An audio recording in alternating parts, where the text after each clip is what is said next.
Okay, just a quick video here doing some cleaning of some Colorbox Stylus tools. I was at a demonstration last weekend at the Carson show, and I don't know, I used most of my stylus tools. It looks like some of the tips here are unused, but sometimes it's hard to tell because they get a little bit stained after time, and you know, it's hard to tell sometimes if, especially on the darker stained ones, if it's you know, if there's some wet ink in there, or if it's just stained. Now, if something is stained, then even if it's stained, if you clean it off pretty good, what it does is it stops bleeding out, and you can go back to a lighter tone in there if you want to, and it won't bleed out. It won't infect your lighter colored pads, even if it has a dark stain on it. But normally, like I said, I just wet a little paper towel and I just squeeze the ink out into it. But when I have a lot like this, I like to just get a little bit of water in here. If you're using dye-based inks, that's, in my opinion, that's all you really need. But with stylus tools on these sponge tips like this, what you're doing, in a sense, is when you apply ink to it, you're making kind of an ink pad on a wand or stick.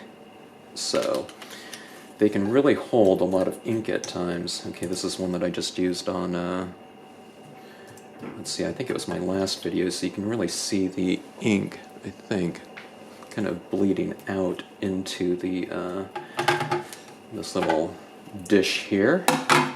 But I don't know, it's surprising how much ink these things can hold at times. So sometimes it's just easier to go to the sink and to kind of leach out all of the ink out of it, or as much as you can.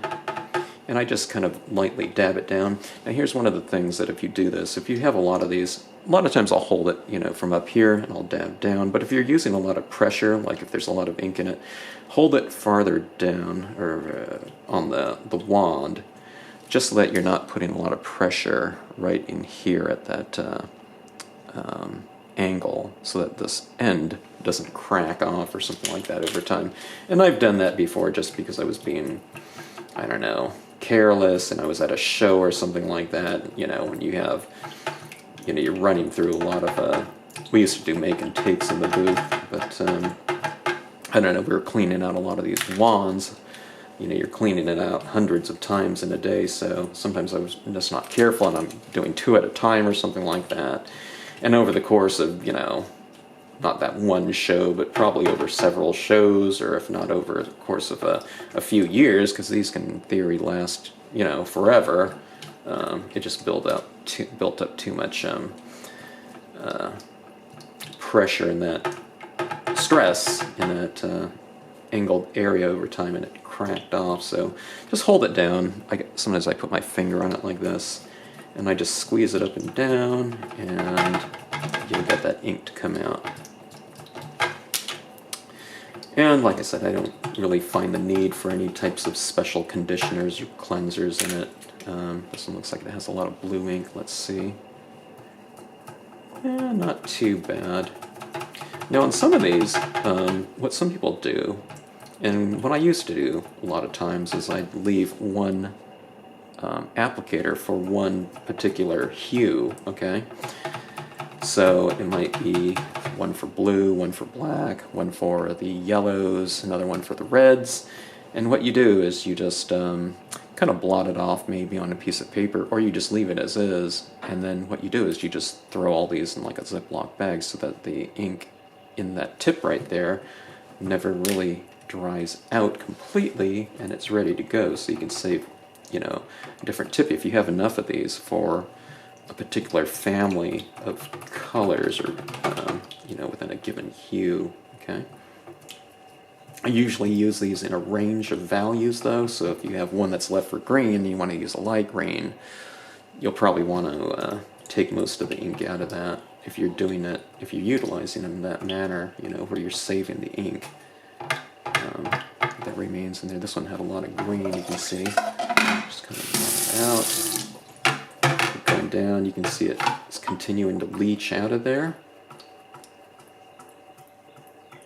And that wasn't, I I'm not having to reconstitute the ink. That ink was moist in there, and that was from last weekend, and this has just been sitting on the top of my desk, so you can see how long that ink, you know, really lasts, can potentially last. Now, if you're in an area where it's really dry, arid, Arizona, or whatever, something like that, you know, if you leave these out, they might dry out a little bit faster, okay? This one had a light green in it. It's very hard to tell because the tip is stained permanently, but that's not any big deal. Even if it's stained kind of black like that, you can get this ink to leach out, and then if you want to go back to something as light as yellow or something like that, you shouldn't have a black or whatever stain that is, shouldn't be affecting whatever current color you're working with, okay? So you can see this one still has a lot of that light green. I was probably doing some kind of grass color with it. As soon as you see it stop coming out, you should be good to go. It should be nice and clean. So I just see clear liquid coming out of that. And then what you can do is what I do is I just take some rags, paper towels or something like that, fold it up, and then you can just kind of get the excess water out of that. Okay.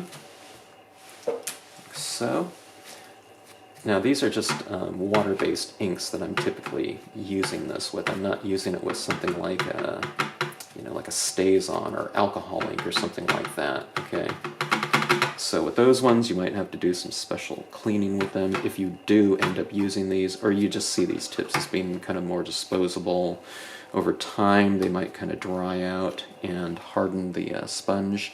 These ones do get worn out, but some of these tips of mine might be, you know, upwards of 15 years old, so you can really get a lot of use out of them if you, yeah, I wouldn't say you have to really take real good care of it. I don't clean these out after every use, and I leave them just sitting out a lot of times, but, you know, they will go a long ways.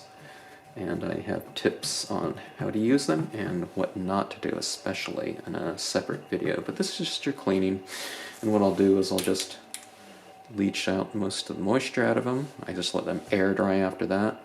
No need to, you know, use a heat gun or anything like that. I would never do that on this type of sponge tip. But anyways, that's your cleaning tip for cleaning lots of tips, okay?